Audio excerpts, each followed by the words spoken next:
ini guna speaker ini kalau speaker ini yang masih HR segi karya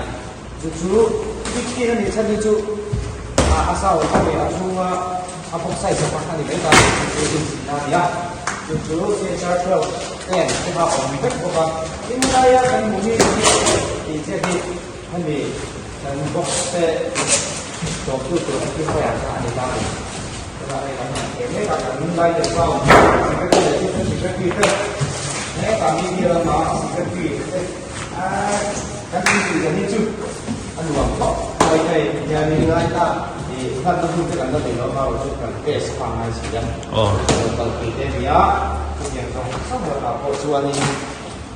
还有差不多把这个价值看了，我做嘛主安的阿强买的呢。heng thil pathum tahi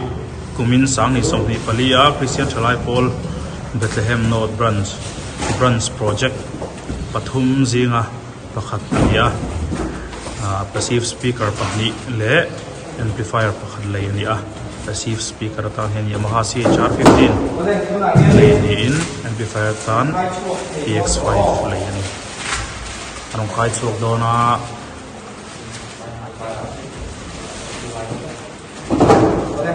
lẽ lắm mà lại miếng lẩu được cả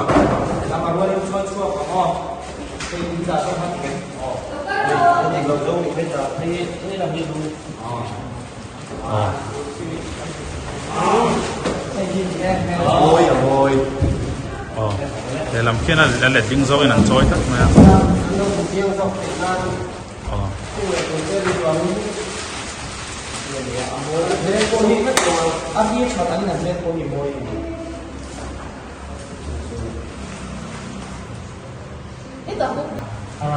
kan ko naman dia mah sih kan cuy doang nih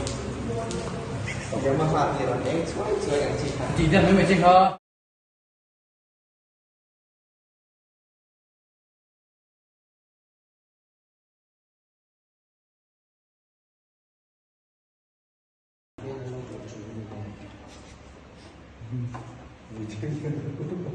水的问题，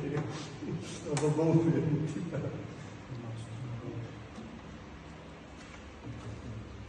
phổi là nếu mà bảo phổi đó chuẩn khơi rộng như là tiếng ô có anh có thể hiện đây tổng mình video người bật đi cho được em lục đùn nó có thân gì bao thì mà nông lực em lục xong này phone là chết ở đâu mày tôi này hiện nên mixer bộ màกันหัวชิ้นเลยตอนนี้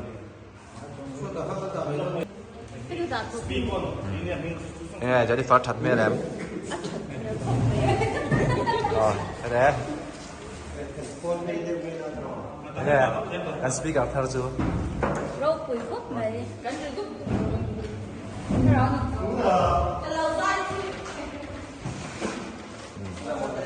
speak up này là đã chín đô là nhiều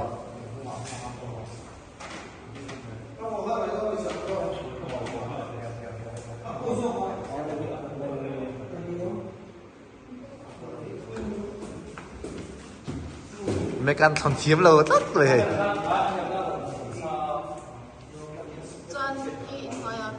cái cái lâu lên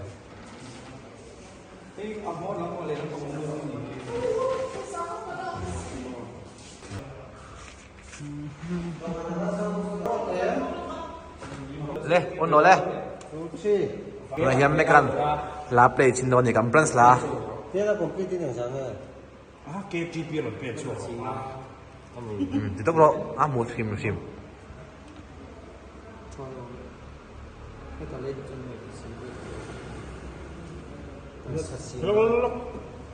mid interval hay là gì anh em phật nó hay là nó phất này nghe đi kiểu đấy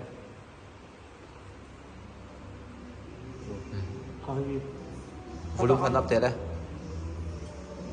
ai mình volume không minus 15 dB thế rồi 0 dB nanti up zero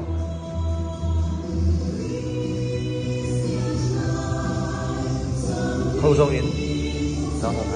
chỉ là do anh zero pakat zok pakat zero daro pakat zok mo i lam zok pang zok mo Hãy subscribe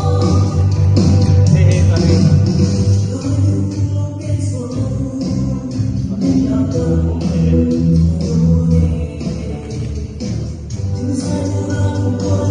Mì Gõ để